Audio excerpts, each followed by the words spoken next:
Judges, chapter 15. And it comes to pass after some days, in the days of wheat harvest, that Samson looks after his wife with the kid of the goats, and says, I go into my wife to the inner chamber. And her father has not permitted him to go in.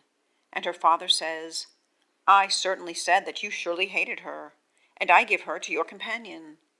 Is her younger sister not better than she? Please, let her be to you instead of her. And Samson says of them, I am more innocent this time than the Philistines, though I am doing evil with them.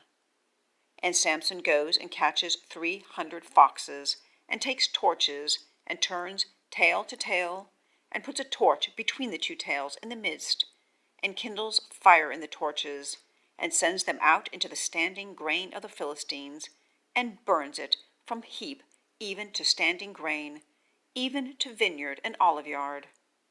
And the Philistines say, Who has done this?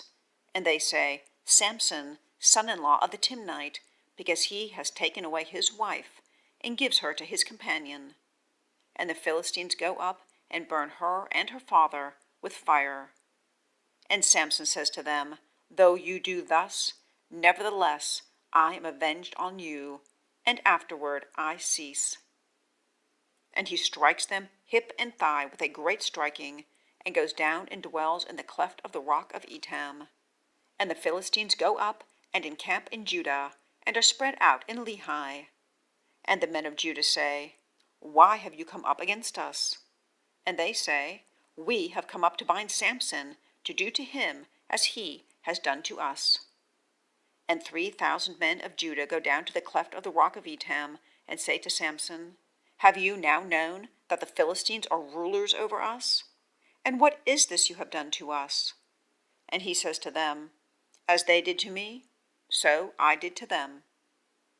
And they say to him, We have come down to bind you, to give you into the hand of the Philistines. And Samson says to them, Swear to me, lest you fall on me yourselves.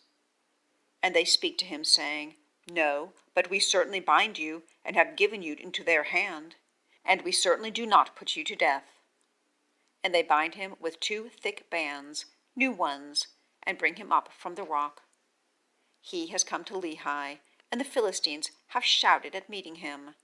And the Spirit of Yahweh prospers over him, and the thick bands which are on his arms are as flax which they burn with fire, and his bands are melted from off his hands. And he finds a fresh jawbone of a donkey, and puts forth his hand and takes it, and strikes down 1,000 men with it. And Samson says, With the jawbone of a donkey, heap on heaps, I have struck down 1,000 men with the jawbone of a donkey.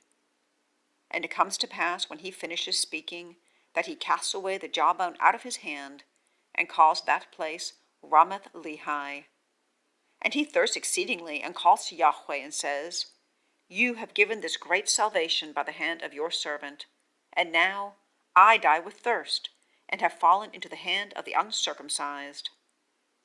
And God cleaves the hollow place which is in Lehi, and waters come out of it, and he drinks, and his spirit comes back, and he revives.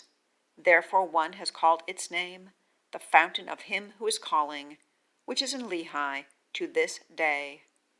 And he judges Israel in the day of the Philistines for 20 years.